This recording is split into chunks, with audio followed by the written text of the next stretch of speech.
Bismillahirrahmanirrahim. Assalamualaikum warahmatullahi wabarakatuh. Alhamdulillah, hari ini kita bisa berjumpa kembali, di mana pada kesempatan kali ini saya akan membahas mengenai ruang lingkup biologi. Pada minggu lalu telah sedikit disampaikan bahwasanya biologi mempelajari mengenai makhluk hidup. Jadi dari hal terkecil dari makhluk hidup, yaitu komponen di dalam tubuh kita, ada sel, kemudian mempelajari juga tingkatan di atasnya, dari jaringan, organ, kemudian menjadi satu individu, dari individu kemudian menjadi populasi, komunitas, ekosistem, dan pada ekosistem dibahas pula bukan hanya mengenai makhluk hidupnya, namun juga mengenai interaksinya antara makhluk hidup dengan lingkungannya, atau antara komponen biotik dan juga komponen abiotik. Nah, pada kali ini kita terfokus tentang ruang lingkup biologi, di mana biologi ini masuk dalam rumpun ilmu sains. Dalam sains itu ada ilmu lain, biologi akan berperan bersama dengan ilmu lain seperti fisika, kimia, seperti itu, ataupun juga biologi akan berdampingan dengan ilmu sosial. Nah, pada hari ini kita bahas mengenai kedudukan biologi dalam sains seperti apa.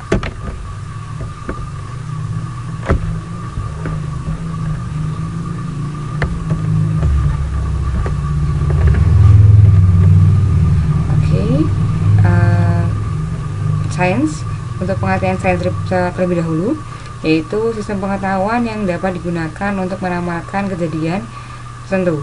Jadi sains ini harus sangat ilmiah ya. Ketika kita meramalkan sesuatu itu pasti ada dasar teorinya. Tidak bisa kita hanya memberikan suatu hipotesis tanpa ada keterkaitan antara teori dengan kemungkinan yang bisa terjadi. Kemudian ciri sains yang pertama ada objek kajiannya berupa benda-benda konkret, kemudian dikembangkan berdasarkan pengalaman empiris dan dapat ditangkap oleh indera. Ketiga, memiliki langkah sistematis, nanti kita akan kenal namanya metode ilmiah ya.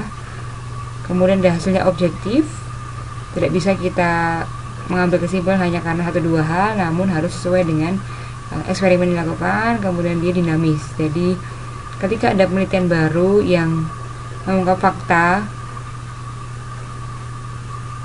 yang bisa menutupi fakta sebelumnya, ya maka dia akan dinamis, tidak statis pada satu teori. Namun ketika teori baru yang lebih relevan dan dia punya bukti yang lebih kuat, maka bisa menggantikan bukti sebelumnya. Ini untuk definisi biologi. Sudah sering kita ketahui ya bahwa ya biologi itu bio, hidup, logos itu ilmu. Jadi biologi mempelajari mengenai kehidupan dan juga bagaimana bentuk suatu kehidupan dan lingkungan fisiknya berpadu membentuk jaringan kompleks yang disebut ekosistem, serta bagaimana suatu organisme itu akan kerja. Contoh mungkin yang paling kompleks pada manusia ya, atau hewan, kita punya banyak sistem organ, dari pencernaan, pernafasan, ekskresi, dimana semua sistem itu kemarin sudah kita bahas juga. Di antara masing-masing sistem itu harus bisa menjaga homeostatis, karena tubuh kita harus ada dalam kondisi seimbang. Tidak bisa satu komponen itu lebih banyak dibanding komponen yang lain, itu akan menimbulkan suatu ketidakseimbangan hingga akhirnya menimbulkan penyakit. Nah, itu yang nanti yang kita pelajari, antara satu sistem dengan sistem yang lain itu harus saling bersama dan setimbang. Kemudian biologi sebagai ilmu ya, dia mempelajari kehidupan, kemudian dia juga mempelajari hubungan makhluk hidup dengan lingkungannya. Ciri-ciri biologi sebagai ilmu, objeknya nyata ya, yaitu makhluk hidup, ada hewan, manusia, kemudian objektif, dia universal, dialogis ya, kemudian dia sistematis dan dinamis. Ini kedudukan biologi dalam sains tadi. Dalam sains itu tidak hanya ada biologi, namun ada ilmu yang lain juga seperti fisika dan juga kimia.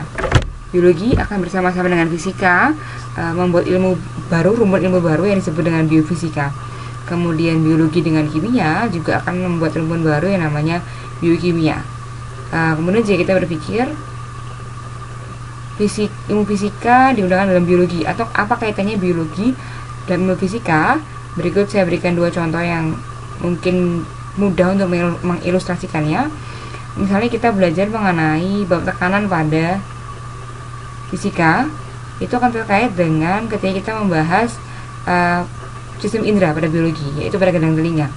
Gendang telinga kita, dia bisa bekerja jika ada tekanan dari luar, ya.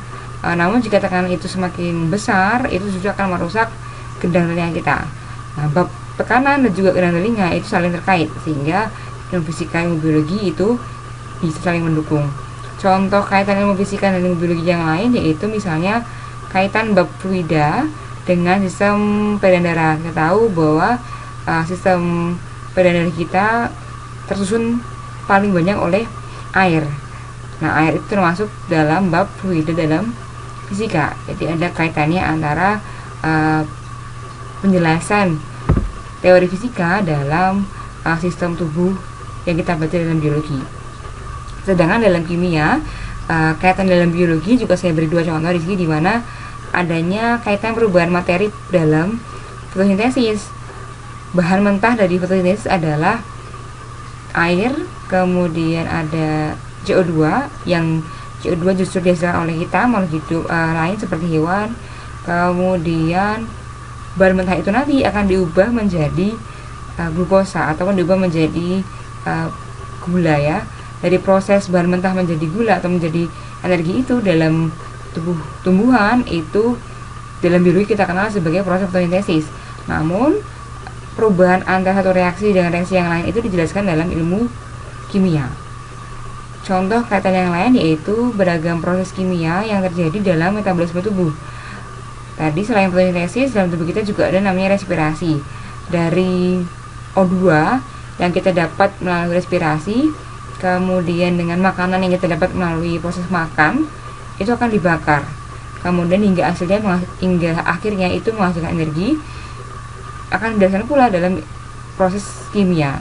Jadi secara umum prosesnya akan kita bahas dalam biologi, namun rincian struktur kimianya seperti itu, ya, akan kita bahas dalam ilmu kimia. Sehingga ada kaitannya antara biologi dengan kimia, biologi dengan fisika sangat dekat dengan erat, jadi tidak bisa berdiri sendiri dan tidak bisa saling terpisahkan. Kemudian jika ilmu biologi disandingkan dengan ilmu lain, misalnya dengan ilmu geografi, gitu ya. Geografi kan mempelajari tentang alam, gitu. Mungkin dalam bayangan kita ada struktur alam seperti itu. Misalnya pada keterkaitan ketinggian lokasi dengan kadar hemoglobin dan pola respirasi. Kalau kita tahu bahwa semakin tinggi lokasi itu, maka tekanannya semakin tinggi, namun oksigen semakin rendah. Dengan oksigen semakin rendah ini, tubuh kita harus melakukan adaptasi, yaitu kadar hemoglobin dalam tubuh kita itu harus semakin banyak sebagai bentuk toleransi. Karena oksigen di luar itu sangat rendah, makanya tubuh kita harus punya HB yang tinggi supaya tubuh kita tidak kekurangan oksigen. Kemudian itu mempengaruhi juga ke pola respirasi, di mana nafasnya akan semakin cepat untuk menambah suplai oksigen yang ada dalam tubuh kita supaya tidak terjadi kekurangan oksigen dalam tubuh kita. Kemudian jika kaitan antara biologi dengan sosiologi, misalnya terkaitan antara cloning dengan sifat-sifat manusia yang tercipta. Sosiologi itu kan ilmu yang mempelajari mengenai interaksi antara makhluk hidup, ya. Sementara cloning kita pelajari dalam biologi. Apa sih cloning itu? Cloning itu kan membuat makhluk hidup baru yang persis dengan induknya atau makhluk hidup sebelumnya. Secara sifat, secara bentuk, gitu ya, itu mungkin akan sama. Namun secara sifat tidak bisa dipastikan antara indukan dan juga anakan terbentuk melalui cloning itu memiliki sifat yang sama. Untuk fenotip yang terekspresi mungkin akan sesuai dengan genotip indukannya, ya, secara bentuk sebetulnya gampangannya. Tapi untuk secara sifatnya ya tidak bisa kita pastikan antara sifat induknya dan juga sifat anakannya itu akan sama. Nah, sifat-sifat ini akan dipelajari dalam sosiologi. Kaitan yang lain biologi dengan teknik, ya. Sekarang ini teknik kan sangat berkembang pesat. Itu pun dibutuhkan dalam biologi untuk mengembangkan ilmu biologi lebih bermanfaat bagi masyarakat. menghasilkan berbagai kemajuan bioteknologi untuk kebutuhan masyarakat. Mungkin akan kita kenal dalam bioteknologi ya. Kita bisa menghasilkan produk unggulan, kemudian bisa menghasilkan fermentasi makanan yang lebih canggih, tidak tradisional ya. Kalau tempe gitu mungkin secara tradisional kita bisa produksi dalam jumlah sedikit, namun jika menggunakan bioteknologi yang lebih canggih mungkin bisa kita produksi dengan waktu yang cepat dan juga jumlah lebih banyak. Kemudian kaitannya biologi dengan matematika. Ilmu hitung-hitungan itu akan juga digunakan dalam biologi ya. Jika ilmunya itu menghasilkan ilmu biometri. Dalam ilmu biologi mungkin nanti kita akan menggunakan hitung-hitungan matematika yang banyak pada bab genetika. Karena kita akan menghitung hukum Mendel seperti itu ya, itu menggunakan hukum genetika. Kemudian populasi juga bisa kita hitung menggunakan matematika, sehingga biologi juga terkait dengan matematika. Oke, sebelum kita melangkah lebih jauh, mari kita mendefinisikan terlebih dahulu seperti apa sih yang disebut dengan makhluk hidup. Ya, sangat simpel sepertinya, sangat sering kita dengar dari kita SD mungkin ya. Pasti kita kan bisa membedakan antara mana sih makhluk hidup dan mana sih makhluk mati gitu ya. Namun coba kita ingat lebih dalam, ciri apa saja yang menjadi pembeda antara makhluk hidup dan juga makhluk mati. 7 ciri utama bisa kita sebutkan pembeda antara makhluk hidup dan juga makhluk mati. Jadi kita bandingkan ini ya, ini ada gambar Edelweiss lawu dan juga jelak lawu ya, yang merupakan contoh dari makhluk hidup. Misalnya kita bandingkan dengan mobil. Jika teman-teman mengucapkan bahwa ciri makhluk hidup adalah bergerak, mobil juga bergerak. Jika teman-teman mengatakan bahwa ciri makhluk hidup itu mereka butuh makan, mobil butuh bensin, di mana bensin merupakan sumber tenaga bagi mobil ya. Lalu ciri apa lagi yang membedakan? Makhluk hidup itu harus punya 7 sifat ini sehingga dia dibedakan dari makhluk tak hidup. Apa saja itu? Mari kita bahas satu persatu. Yang pertama jelas bernafas atau dia melakukan respirasi ya.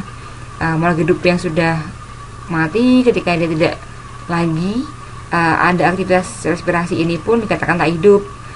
Pohon sudah tumbang, mati gitu ya, hewan sudah mati, tidak bernafas lagi, mereka bukan merupakan makhluk hidup kembali. Kemudian bergerak, ini juga ciri makhluk hidup. Untuk tumbuhan ada yang tanya misalnya, tumbuhan tidak bergerak gitu ya, sepanjang hari dia berada pada posisi yang sama. Namun jangan lupa tumbuhan juga dia bergerak, namun gerakannya kita sebut sebagai gerak pasif, seperti taksis, tropis, nasti, itu kan semua gerakan pada tumbuhan. Memang tidak bergerak aktif seperti hewan, namun tumbuhan pun melakukan banyak gerakan. Ciri yang ketiga yaitu makan atau metabolisme. Semua makhluk hidup itu butuh makan, baik mereka yang bisa menghasilkan makanan sendiri seperti tumbuhan, mereka berfotosintesis, ataupun hewan, mereka heterotrof, butuh makan dari luar. Namun semuanya membutuhkan makanan untuk menghasilkan energi. Jadi makan dan juga respirasi itu beriringan. Ketika kita misalnya hanya makan saja tapi tidak bernafas gitu ya, kita punya bahan makanan tapi tidak ada kompornya, tidak ada yang memasak. Jadi sama aja kita nggak bisa mendapatkan energi. Atau kita hanya bernafas tapi tidak makan. Kita punya kompornya, punya pemanasnya, tapi tidak ada bahan yang dibakar. Sama saja juga tidak dapat energi. Jadi antara respirasi dan bernafas, makan itu saling terkait sebagai sumber energi untuk kehidupan. Ini ciri khusus juga pada makhluk hidup yang tidak dimiliki oleh tak hidup, yaitu tumbuh dan berkembang. Proses tumbuh dan berkembang ini selalu mengiringi perkembangan dari makhluk hidup. Perbedaan tumbuh dan berkembang sendiri, kalau tumbuh itu dia bisa kembali ke awalnya ya. Misalnya kita waktu kecil kan ukurannya pendek gitu ya, kemudian kita meninggi. Ketika nanti kita sudah tua, kita akan kembali ke membungkuk lagi. Jadi sel-sel kita mengalami degenerasi. Jika berkembang itu tidak bisa kembali. Jadi berkembang itu dia lebih ke menuju ke arah dewasa seperti itu ya. tumbuhan misalnya dia sudah punya bunga, dia sudah siap untuk berproduksi, maka dikatakan dia sudah berkembang dengan sempurna. Kemudian berkembang biak. Berkembang biak ini lebih ke satu individu atau dua individu, dia biasanya menghasilkan banyak individu yang lain. Ada yang vegetatif, ada yang generatif. Tentunya kita tahu bahwa mekanisme reproduksi ada yang cukup dengan satu indukan yaitu vegetatif, atau melalui dua induk yaitu generatif. Keenam, pada iritabilitas. Semua makhluk hidup itu akan menghadapi rangsang dan sesuai dengan kondisi lingkungannya. Contoh yang paling sering digunakan misalnya ada hewan laron yang dia bisa menuju ke arah lampu karena dia peka terhadap cahaya, seperti itu ya. Tapi hampir semua makhluk hidup itu akan melakukan adaptasi dengan lingkungannya, jadi mereka melakukan iritabilitas. Ketujuh, ketika kita dapat input maka akan ada outputnya. Nah, ekspresi ini seperti output pada makhluk hidup. Mereka makan, mereka minum gitu ya, mereka bernafas, itu pasti ada proses pengeluarannya yang disebut dalam sistem ekspresi, yaitu sistem metabolisme. Metabolisme dalam tubuh kita itu pasti akan menghasilkan zat sisa yang mana itu semua harus dibuang melalui beberapa organ yang masuk dalam organ ekspresi. Nanti kita pelajari lebih lanjut pada bab sistem organ pada hewan. Ini dia dalam biologi tingkatan yang kita pelajari, tidak hanya pada level individu ya. Ini ada gambar masnya, ini kan level individu ya, satu orang itu individu, tapi kita juga akan belajar lebih detail lagi yaitu organ. Dari organ pun bisa kita telah lebih dalam lagi dalam bentuk jaringan, di mana jaringan hewan tumbuhan itu berbeda. Hewan lebih kompleks karena dia nanti akan melakukan proses kehidupan yang lebih banyak. Tumbuhan dia ada jaringan yang dewasa dan jaringan yang masih meristem, yang masih membelah. Kemudian ada sel hewan, sel tumbuhan punya perbedaan. Kemudian lebih dalam dari sel kita punya ada organ-organel. Kemudian lebih kecil lagi yaitu molekul. Namun secara teori jika disebutkan bagian terkecil dari makhluk hidup adalah sel ya, sekalipun dalam sel itu masih punya organela yang dia punya fungsi masing-masing yang saling terkait, tidak bisa berdiri sendiri-sendiri. Kemudian dalam biologi untuk kajian objek makhluk hidupnya itu apa saja yang dipelajari di sana? Ada 5 kingdom yang mungkin ini yang paling sering digunakan ya. Ada 5 kingdom. Yang pertama Monera, kemudian Protista, kemudian Fungi, kemudian Animalia dan Plantae. Untuk Monera dia masih termasuk dalam prokaryotik ya. Hanya Monera yang dia termasuk dalam prokaryotik. Untuk Protista, Fungi, Animalia, Plantae mereka sudah dalam kategori yang eukaryotik. Kemudian Monera contohnya misalnya apa yang paling mudah? Misalnya ada bakteri, ganggang biru, alga biru, itu contoh dari Monera. Kemudian naik lagi ke Protista. Apa sih yang membedakan antara Protista dan Monera? Tadi Monera masih prokaryotik, sementara Protista sudah eukaryotik ya. Untuk Monera itu uniseluler, jadi individunya itu semua satu sel. Kemudian untuk Protista itu sudah ada yang unisel ataupun multisel. Misalnya apa untuk Protista? Protista itu seperti bentuk peralihan. Ada mirip hewan, ada mirip tumbuhan, ada mirip jamur. Jadi ada yang kita sebut sebagai alga, ada yang kita sebut sebagai mirip hewan karena dia bisa punya alat gerak ya, protozoa. Kemudian juga ada mirip jamur.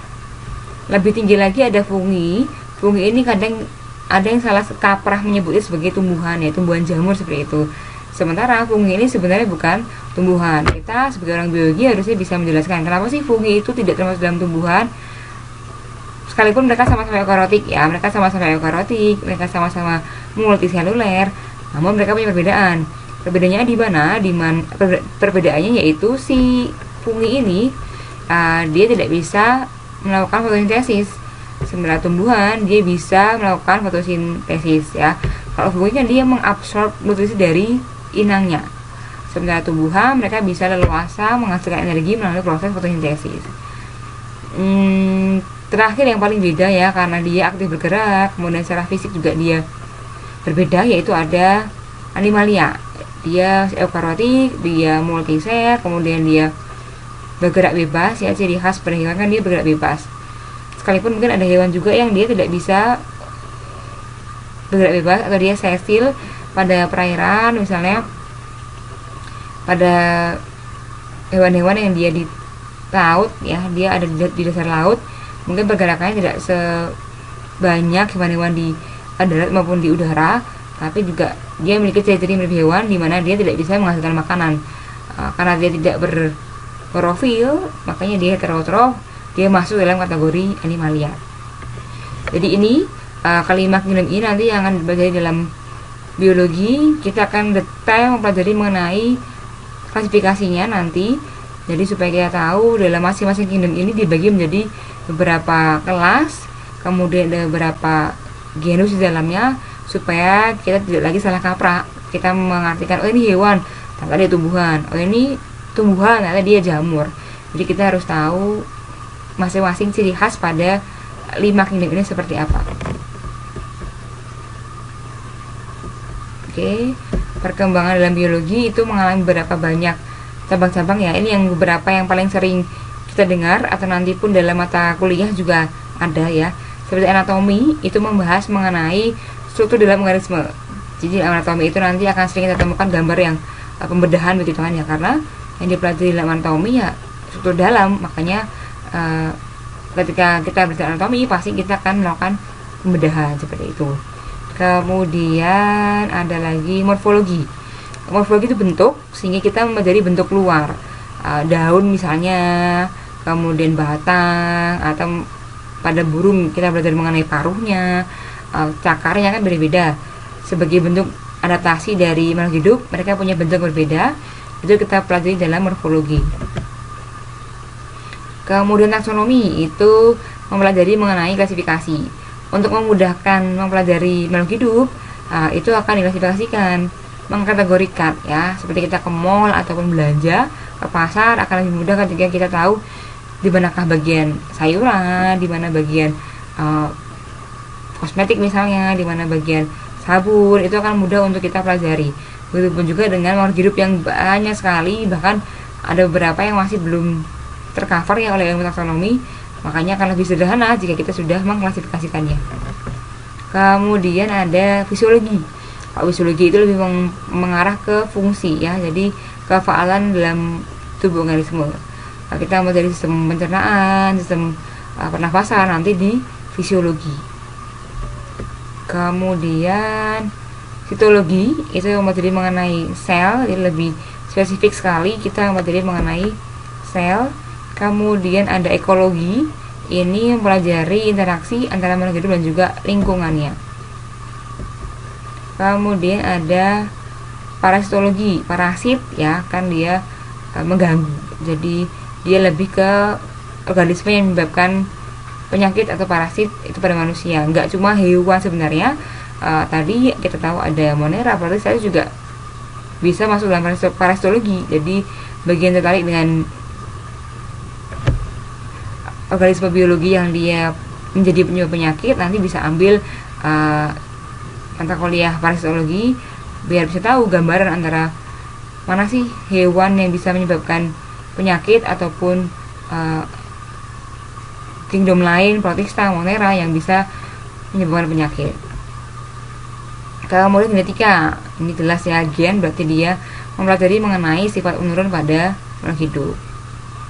Kemudian mikrobiologi, mikro kecil berarti mempelajari mikroorganisme, yaitu makhluk hidup yang berukuran kecil. Pada parasitologi kita kaitkan dengan penyakit. Pada mikrobiologi ini lebih luas ya, nggak hanya tentang penyakit tapi kemanfaatannya mikroorganisme, kemudian klasifikasinya itu kita pelajari dalam mikrobiologi.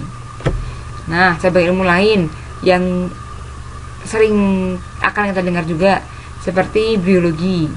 Bio itu lumut, sehingga biologi itu mempelajari mengenai lumut. Ada bakteriologi, ini khusus mempelajari mengenai bakteri. Ichthyologi, ini tentang perikanan ya. Embriologi itu mempelajari mengenai embrio. Endokrinologi mempelajari mengenai sistem endokrin. Entomologi itu serangga, sehingga dalam entomologi akan belajar mengenai perseranggaan gitu ya. Helmintologi percacingan. neurologi itu saraf, mamologi mamalia, mikologi jamur, malakologi itu moluska, dan herpetologi itu herpeto itu reptil ya. Kita akan belajar mengenai reptil di herpetologi. Nah, ini yang tadi sesuai dengan ciri-ciri sains di mana dia itu harus real, nyata ya, dia tidak bisa direkayasa. Maka dalam penyelesaian masalah dalam sains ya, ilmu biologi misalnya yang paling bisa kita berikan contohnya, itu harus melalui namanya metode ilmiah. Jadi ada step-step yang harus dilalui hingga nanti muncul kesimpulan ataupun teori baru melalui percobaan yang ada gitu, ataupun uji pustaka yang dia bisa menghasilkan suatu hipotesis sehingga bisa dibuktikan dalam suatu eksperimen. Dalam mendukung metode ilmiah ini dibutuhkan adanya sikap ilmiah dan juga keterampilan ilmiah. Sikap ilmiah ini misalnya apa? Jujur ya. Jadi peneliti itu boleh salah tapi harus jujur ya, tidak boleh bohong. Boleh salah karena dalam penelitian itu tidak bisa kita pastikan 100% itu berjalan mulus ya. Ada kalanya ada faktor pengganggu atau faktor checklist yang terjadi, maka boleh salah tapi tidak boleh bohong. Artinya dia harus jujur. Kenapa? Karena hasil yang menjadi kesimpulan itu harus didapatkan dari data yang kita olah. Tidak boleh kita mengarahkan hasil menuju kesimpulan yang kita inginkan, namun harus sesuai dengan data yang ada. Kemudian ulet ya, ada kalanya dalam penelitian itu mungkin gagal berkali-kali ataupun ada satu dua hal yang tidak sesuai sehingga hasilnya tidak seperti yang kita harapkan. Jadi harus ulet ya, mencoba lagi. Dan ketika ada hal yang keliru ya harus kita perbaiki. Kita harus mau menampung saran dari orang lain, jadi bisa kita maksimalkan atau kita perbaiki dari penelitian kita yang sebelumnya. Kemudian objektif, tidak boleh kita berpihak pada satu kesimpulan ya. Misalnya kita pengen kalau pupuk A ini berpengaruh pada tumbuhan, terus kemudian kita buat penelitiannya seolah-olah si pupuk ini tuh benar-benar berpengaruh. Tidak bisa, kita harus objektif ya. Kita harus menggunakan variable control, kita menggunakan variabel yang lain supaya membandingkan antara pupuk satu dan pupuk yang lain, sehingga hasilnya pun akan objektif. Tidak bisa kita menggiring suatu penelitian sesuai dengan kesimpulan yang kita mau. Kemudian ini ciri khas peneliti juga bahwa dia harus punya rasa ingin tahu yang tinggi. Ketika kita pengen meneliti, kita harus punya masalah. Dari mana ada masalah? Dari rasa ingin tahu yang tinggi, hingga akhirnya kita mencetuskan satu masalah yang bisa kita angkat sebagai sebuah penelitian. Selain sikap ilmiah, kita juga harus punya keterampilan ilmiah. Jadi tidak sembarangan kita menjadi peneliti, namun juga harus punya keterampilan ilmiah. Misalnya keterampilan dalam melakukan pengamatan, kita mengukur kemudian menimbang, itu butuh penelitian, butuh keterampilan. Tidak bisa sembrono, tidak bisa gerusa-gerusu, sehingga itu semua harus dilatih.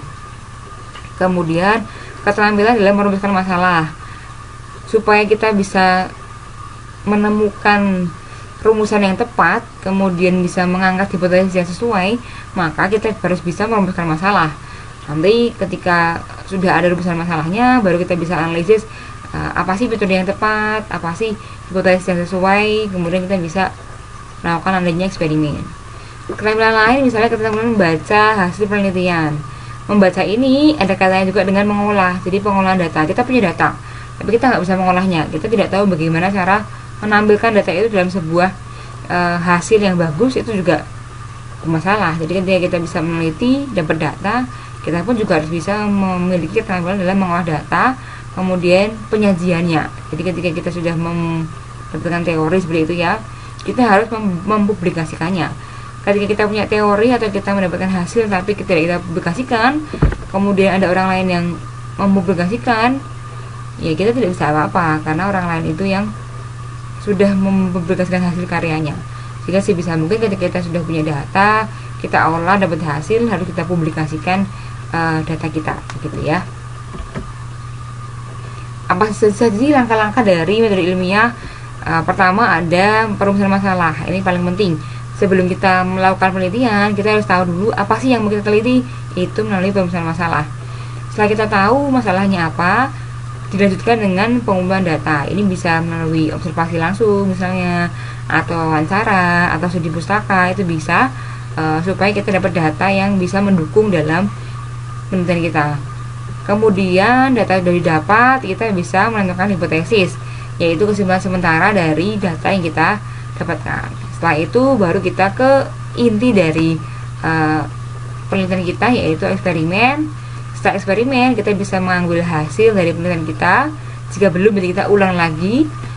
Ketika sudah selesai dan ada hasilnya, maka kita dapat hasil. Kemudian di terakhir kita bisa membuat teori atau kesimpulan dari penelitian kita. Misalnya dalam kehidupan sehari-hari kita nih, contohnya misalnya depan rumah kita itu ada pohon gitu ya, ada pohon yang ditanam dia itu tumbuh di selokan dengan ditanam di pot gitu. Kenapa kok lebih sepertinya lebih tumbuh subur yang di selokan ya gitu. Kemudian teman-teman itu mencari datanya, apa sih dibutuhkan tumbuhan dalam hidup. Oh, dia butuh zat hara, oh dia butuh air, oh dia butuh cahaya matahari. Kemudian teman-teman berhipotesis tuh, tumbuhan yang di pot mungkin kekurangan zat hara misalnya karena nggak pernah dipupuk, kemudian kekurangan air karena menyiramnya tidak sering gitu. Kemudian kenapa kok yang di selokan justru lebih subur? Mungkin karena di selokan kan ada aliran air yang dia bisa membawa zat hara dari tempat lain ke situ, kemudian alirannya air lancar, dia dapat banyak air, makanya dia bisa lebih subur. Itu hanya hipotesis ya. Kemudian teman-teman melakukan eksperimen menggunakan si tanah dari selokan tadi, tanah dari pot, mungkin ditambah lagi dengan tanah menggunakan pupuk sebagai kontrolnya. Itu sebagai eksperimennya. Kemudian didapatkan hasil dan teman-teman bisa dapat kesimpulan dari penelitian teman-teman. Itu paling simpel ya. Atau dari penelitian yang lain juga bisa, jika menghendaki penelitian yang di lab pun juga bisa. Intinya untuk metode ilmiah itu step-stepnya seperti ini tadi. Punya masalah terlebih dahulu, kemudian dikumpulkan datanya, ada hipotesisnya atau boleh tidak ada hipotesisnya. Jadi dalam sebuah penelitian itu tidak harus ada hipotesisnya, baru ke eksperimen intinya hingga ada hasil yang didapatkan, kemudian membuat teori. Untuk jenis datanya, hasil dari penelitian itu kita bisa mendapatkan data dalam bentuk kualitatif dan juga kuantitatif. Ada kuali dan kuanti. Untuk kuali itu biasanya tidak bisa kita hitung ya, jadi tidak ada angka-angkanya, tapi bentuknya gambaran seperti ini. Ini melihat gambaran proses pembelahan ya, ada fase mitosisnya, ada fase mungkin nanti anafase, profase. Itu kita hanya bisa melihat, ataupun sebenarnya kok mau dihitung bisa, tapi secara mudahnya untuk gambaran seperti ini kita hanya mendeskripsikan dalam preparat ini ada fase apa saja. Itu kan deskriptif ya, itu kualitatif. Yang ini misalnya kita pengen melihat RNQ pada tanaman es gondok ya, karena kita hanya melihat, tidak menghitung ataupun tidak masuk rumus, sehingga dia hanya data kualitatif. Seperti apa sih data kuantitatif? Itu misalnya pada ini penelitian saya yang misalnya kadar jumlah koloni bakteri dalam wadah penyimpanan ASI. Ada botol kaca, ada botol plastik, ada kantong plastik. Itu dia ternyata menghasilkan jumlah bakteri yang berbeda-beda. Nah, jumlah ini kan dihitung. Nanti juga dia bisa masuk rumus, maka dia datanya masuk data kuantitatif. Semudah itu, yaitu membedakan antara kuali dan kuanti. Kalau kuanti itu bisa dihitung, kalau kuali itu biasanya tidak bisa dihitung dan dia hanya kita deskripsikan gitu ya. Selain jenis data yang perlu kita pahami, kita harus paham mengenai variabel dalam penelitian. Ada variabel apa saja dalam penelitian, yaitu ada variabel bebas ya. Bebas berarti dia dibuat sesuai dengan keinginan peneliti, yaitu seperti mudahnya kita sebut sebagai perlakuan. Tadi misalnya tentang kasus yang selokan dan pot, ada variabel bebasnya itu misalnya jenis tanahnya, tanah selokan, tanah pot, tanah berpupuk atau tanah tanpa pupuk seperti itu. Atau misalnya ada penyiraman sehari 2 kali, sehari 3 kali, itu variabel bebas. Kemudian ada lagi namanya variabel terikat. Ini berarti terikat dengan si variabel bebas tadi, yaitu hasil yang didapatkan dari perlakuan yang ada. Misalnya tadi variabel bebasnya adalah variasi tanah dan variasi penyiraman. Nah, variabel terikatnya misalnya tinggi batang, warna daun misalnya, jumlah daun, itu kan hasil yang didapat dari variabel bebas. Jadi dia terikat atau tergantung dari variabel bebasnya. Selain dua variabel yang utama tadi, kita harus paham juga ada lagi variabel namanya variabel kontrol dan juga variabel pengganggu. Variabel kontrol ini tidak kita beri perlakuan ya, dia sebagai patokan tolak ukur kesesuaian yang seharusnya. Misalnya tanaman ya kita siram sesuai dengan kebutuhan dia, hewan berarti kita kasih makan sesuai dengan kebutuhan dia sehari 3 kali misalnya. Jadi sebagai pengontrolnya. Kemudian ada juga variabel pengganggu.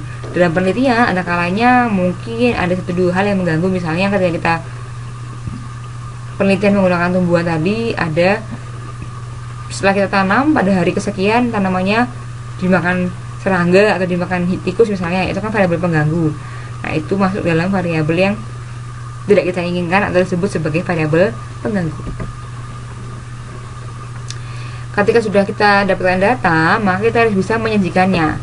Ketika kita ingin membuat suatu publikasi ilmiah atau menyampaikan penelitian kita pada khalayak umum, kita harus mampu menyajikan data kita menjadi bentuk yang bagus. Data kita itu dibuat dalam bentuk misalnya dalam bentuk tabel ya, kita kan bisa yang buat tabel ya.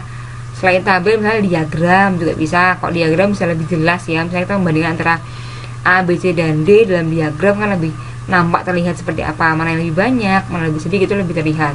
Kemudian kalau memang datanya itu bentuknya tidak kuantitatif ya, tadi seperti yang gambar kita hanya pengen melihat RN kimia nih seperti apa, nah kita sajikan dalam bentuk deskripsi. Jadi kita tampilkan hasilnya, kemudian kita deskripsikan hasil seperti apa.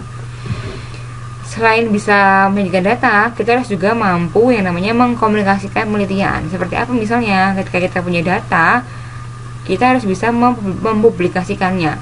Untuk apa? Yang pertama itu sebagai hasil dari penelitian kita, supaya tidak diaku atau tidak kedua orang lain untuk mempublikasikannya seperti itu ya. Kemudian bisa jadi penelitian kita itu menjadi penelitian dasar bagi penelitian yang lain, jadi sebagai sumber informasi untuk penelitian yang lain. Makanya setiap kita penelitian itu harus dipublikasikan. Dalam bentuk apa sih publikasi penelitian itu? Dalam bentuk jurnal bisa, dalam bentuk seminar ilmiah bisa, atau proceeding atau poster.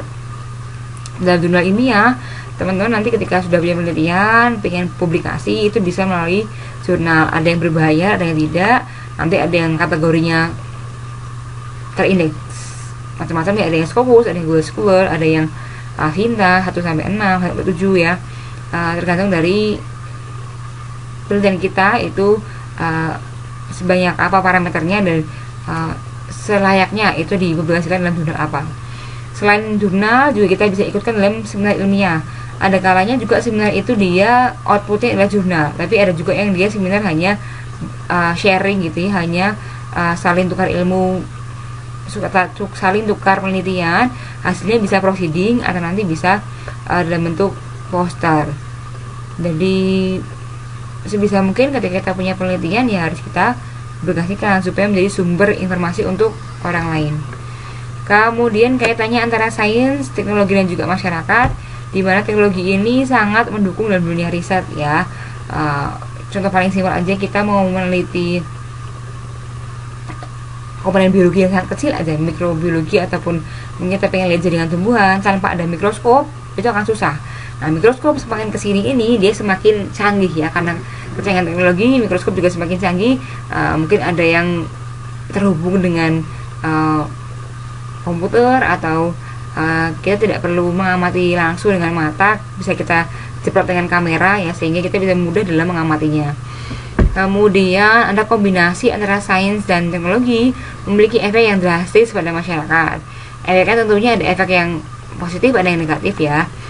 Misalnya pada penemuan DNA oleh Watson and Crick, itu menjadi dasar untuk penelitian yang lain dalam bidang kedokteran, forensik, pertanian. Sekarang misalnya yang booming kan kalau misalnya ada keraguan terhadap anak gitu kan, sekarang mesti tes DNA gitu ya, atau ketika ada kasus apa gitu ditemukan helai rambut atau darah gitu, bisa kita ambil untuk sebagai forensik, nanti kita uji di lab DNA-nya seperti apa, itu bisa. Nah, itu kan perkembangan lebih lanjut dari ilmu dasar biologi.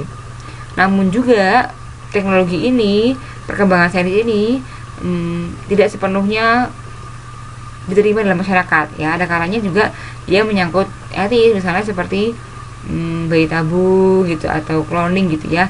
Seperti etisnya seperti apa, apakah bisa dilakukan dalam manusia. Kalau ini kan sementara ini baru dalam hewan ya, apakah bisa boleh dalam manusia, itu kan kaitannya sama etisnya masih diperbincangkan. Jadi perkembangan teknologi tidak hanya membawa dampak positif tapi juga membawa dampak negatif. Banyak sekali kalau kita mau menggambarkan ataupun mau merincikan apa saja manfaat sains dan teknologi itu banyak sekali.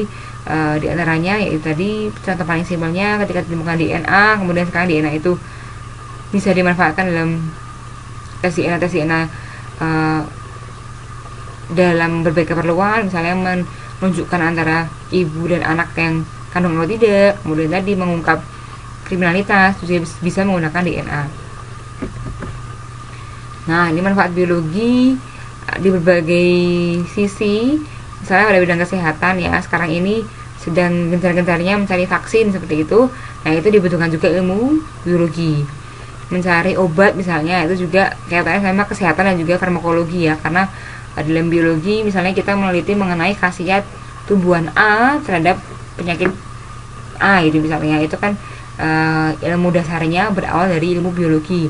Ketika terbukti nanti akan diangkat tuh dalam farmakologi, diuji lebih lanjut. Kalau biologi mungkin kita kan mengujinya masih pada hewan percobaan dari yang paling kecil gitu ya, kemudian nanti bisa ke mamalia. Nanti kalau sudah berhasil baru akan diujikan ke manusia dalam farmakologi. Manfaatnya dalam toksikologi, dalam ilmu lingkungan juga bisa toksik ya, karena kegiatan manusia itu beberapa ada yang dia menyebabkan kerusakan lingkungan, racun lingkungan. Makanya ilmu biologi ini bisa untuk mengembalikan atau bisa sebagai recovery dari alam kita hasil dari kerusakan yang disebabkan lagi oleh manusia. Kemudian biokimia itu juga bisa, kemudian fisika itu juga bisa kita manfaatkan biologi, ataupun dari ilmu sosial misalnya etnobiologi. Dalam biologi tidak hanya sisi positif juga, tapi juga ada sisi negatif juga. Permasalahan dalam biologi yang sering dibahas misalnya penyakit yang beraneka ragam ya. Semakin kesini kan sepertinya banyak organisme yang mudah bermutasi misalnya seperti itu. Jadi penyakit yang dulunya mungkin diobati pakai obat A itu selesai, tapi karena ada resistensi, karena adanya mutasi pada penyebab penyakit tertentu, nah dia akhirnya penyakitnya bisa beraneka ragam. Kemudian produktivitas penduduk yang makin bertambah ya. Program pemerintah kan KB 2 anak cukup, namun mungkin ada yang beranggapan bahwa banyak anak banyak rezeki sehingga dia punya banyak anak, jumlah penduduknya semakin banyak, sementara kan lahan tidak bertambah banyak ya, lahan semakin sempit justru. Nah, itu kan bisa menambah permasalahan. Kemudian resistensi penyakit yang semakin tinggi tadi katanya sama mungkin karena kita terlalu sering menggunakan obat atau seperti apa, sehingga banyak penyakit yang semakin resisten. Obat A biasanya cocoknya dosisnya segini, lama kelamaan dosisnya semakin naik hingga akhirnya si obat yang sering digunakan tidak lagi mampu mengobati penyakit. Kemudian permasalahan lain, kekurangan bahan pangan menyangkut juga dengan tadi adanya produktivitas yang tinggi. Semakin banyak penduduknya kan jumlah makanan yang dikonsumsi semakin banyak, sementara lahan semakin sempit. Nah, itu kan akan menyebabkan yang namanya kekurangan bahan pangan. Kemudian eksploitasi sumber daya alam. Semakin banyaknya kebutuhan makhluk hidup, kita kan semakin mencari sumber-sumber baru begitu ya. Nah, tanpa kita sadari, bisa jadi itu bisa mengeksploitasi sumber daya alam sehingga bisa terjadi berkurangnya ke hati. Ini juga dampak dalam pemanfaatan biologi. Kemudian penggunaan senjata biologi, nah itu juga permasalahan. Masih pro dan kontra sih seperti apa penggunaan senjata biologi ini dilakukan, tapi sangat berdampak sekali gitu ya. Kalau dalam perang gitu mereka menggunakan senjata kelihatan, oh ada pistolnya, ada meriam segala macam. Namun untuk senjata biologi tidak terlihat, misalnya dalam menyebarkan virus, menyebarkan penyakit, itu kan tidak terlihat, itu justru akan semakin berbahaya. Tidak terlihat, namun efeknya bisa mungkin mematikan lawannya dalam jumlah yang banyak dan tanpa disadari. Kemudian tadi ada permasalahannya, sekarang ada contoh beberapa pemecahan permasalahannya. Seperti tadi ketika ada penduduk yang produktivitasnya tinggi, pemerintah sebenarnya sudah punya cara, yaitu dengan cara membuat program KB di mana 2 anak cukup ya. Namun kembali lagi ke keluarga masing-masing, ada yang beranggapan bahwa banyak anak banyak rezeki, sehingga mereka punya banyak anak. sebenarnya ketika mereka bisa tadi ya, ini ada program lahir itu mengatur jarak kelahiran, ataupun mereka bisa memastikan bahwa kesejahteraan anak itu bisa terjaga, mungkin bisa aman-aman saja. Tapi ada kalanya mereka yang punya banyak anak ini kemudian akhirnya menimbulkan banyak permasalahan seperti banyak pengangguran gitu ya, karena tidak bisa mendapatkan hak yang layak seperti anak-anak yang lain, misalnya di sekolah dan tidak sekolah seperti itu. Akhirnya kan banyak pengangguran, akhirnya banyak kriminalitas, itu yang akhirnya membawa dampak negatif yang banyak pada masyarakat. Kemudian kebutuhan pangan tadi yang meningkat itu bisa diatasi dengan bioteknologi pertanian, seperti penggunaan bibit unggul yang dia bisa cepat panen, hasilnya banyak, itu kan bisa kita pelajari mengenai bioteknologi. Kemudian perluasan lahan, kemudian diversifikasi pangan. Misalnya sehari-hari kita makannya beras gitu ya, kita bisa ganti dengan karbohidrat yang lain, misalnya jagung, kentang. Akan aneh di awal memang, tapi jika diversifikasi ini berhasil, kita bisa bikin kentang dalam bentuk makanan yang menyehatkan dan enak gitu ya, lebih enak dari kita makan beras gitu. Mungkin akan lebih mudah untuk diversifikasi pangan ya. Kemudian misalnya ketika ada rusaknya lingkungan karena pencemaran, karena limbah, itu bisa diatasi dengan tata guna lahan. Ada lahan-lahan yang khusus tidak boleh digunakan untuk pabrik misalnya, tidak boleh digunakan untuk industri ya. Jadi terpusat tuh yang lahan-lahan untuk industri itu yang dimana, sehingga mungkin penanganan terhadap limbahnya itu akan lebih mudah, terpusat dan tidak menyebar kemana-mana. Kemudian untuk masyarakat, kita bisa edukasi menjaga lingkungan. Ini juga susah gampang ya. Edukasi yang sering banget dilakukan, misalnya seperti dilarang membuang sampah ke sungai. Sebenarnya pun mereka merasakan dampaknya sendiri, misalnya kayak banjir gitu kan, mereka sebenarnya mengalami dampaknya, dan mereka pun tahu bahwa banjir itu disebabkan oleh salah satunya itu membuang sampah sembarangan. Tapi ketika mereka punya sampah dan membuangnya ke sungai, itu seperti mereka tidak peduli dengan efeknya, padahal mereka sebenarnya pun akan mengalami atau mendapatkan dampak dari apa yang mereka berbuat. Makanya edukasi ini mungkin tidak hanya edukasi, tapi juga bisa pengawasan dan pengawalan melalui diantaranya peraturan pemerintah ya. Ketika ditulis membuang sampah denda, ya jangan hanya tulisan seperti itu ya, bisa mungkin kan ada pemantauannya, ada pengawasan yang jelas, sehingga ketika peraturan itu dibentuk, orang-orang benar-benar ingin melaksanakannya seperti itu. Ini hanya contoh pemecahan masalah biologi yang sudah ada dan mungkin akan dikembangkan lebih lanjut. Ini hanya sebagai gambaran beberapa contoh-contoh penelitian dalam biologi. Misalnya ini kan kaitannya sama keanekaragaman hayati ya. Yang jurnal pertama ini ada inventarisasi padi lokal di kawasan Ciater, Subang, Jawa Barat. Jadi kita bisa meneliti seperti ini. Kita menggunakan tanaman-tanaman yang kita jumpai di daerah kita, itu bisa menjadikan suatu penelitian seperti ini. Kemudian dia juga sama, masih mengenai biodiversitas, yaitu diversitas jamur endofit pada tumbuhan mangrove di pantai Sampiran dan Pulau Bunaken, Sulawesi Utara. Ini penelitian lapangan yang seperti ini ya, karena dia mengambil sampel di lapangan. Kemudian juga ada penelitian yang di laboratorium. Misalnya apa? Ini melihat gambaran histologis korteks ginjal tikus pasca penggantian pajanan MSG ya. Kalau MSG kan orang-orang mesti lihatnya negatif gitu ya. Sementara tubuh kita sebenarnya punya batas toleransi, jadi bukan tidak boleh menggunakan MSG, tapi kan boleh, tapi kita punya batas maksimumnya harus seperti apa atau kapan kita bisa menggunakan MSG. Nah ini penelitian yang mengungkap ke arah sana ya, jadi dia melihat korteks ginjalnya terhadap pajanan MSG. Contoh lain misalnya ini gambaran histologis hepar mencit strain DDW setelah pemberian ekstrak N-heksan buah daliman selama masa pra-implantasi dan pasca implantasi. Itu juga di lab ya, jadi penelitian itu tidak selalu di lapangan dan juga tidak selalu di lab, tapi bisa di lapangan, di lab, atau kombinasi keduanya juga bisa. Jadi sebagai gambaran teman-teman aja, kalau teman-teman pengen melakukan penelitian itu bisa dimulai dari step-step tadi menurut ilmiah, supaya nanti bisa menghasilkan penelitian yang dapat dipertanggungjawabkan dan datanya jelas, tidak hanya sekedar opini, tidak hanya sekedar perkiraan, namun harus bisa ditanggungjawabkan dengan benar. Begitu untuk perkuliahan kita kali ini mengenai ruang lingkup biologi. Kita sudah belajar bersama bahwa biologi itu sangat terkait dengan ilmu yang lain, jadi mereka bisa saling membantu dalam menyelesaikan masalah di bidangnya masing-masing. Biologi dibantu fisika, biologi dibantu kimia, seperti itu. Kemudian juga sudah kita pelajari mengenai hasil dari penelitian itu harus sesuai dengan kaidah-kaidah metode ilmiah, hingga nanti teman-teman harus bisa membuat atau menyusun seperti ini naskah penelitian yang baik ya. Begitu. Nanti yang kita lanjutkan dengan sesi diskusi berikutnya. Sekian dari saya untuk materi kali ini. Kurang lebihnya mohon maaf.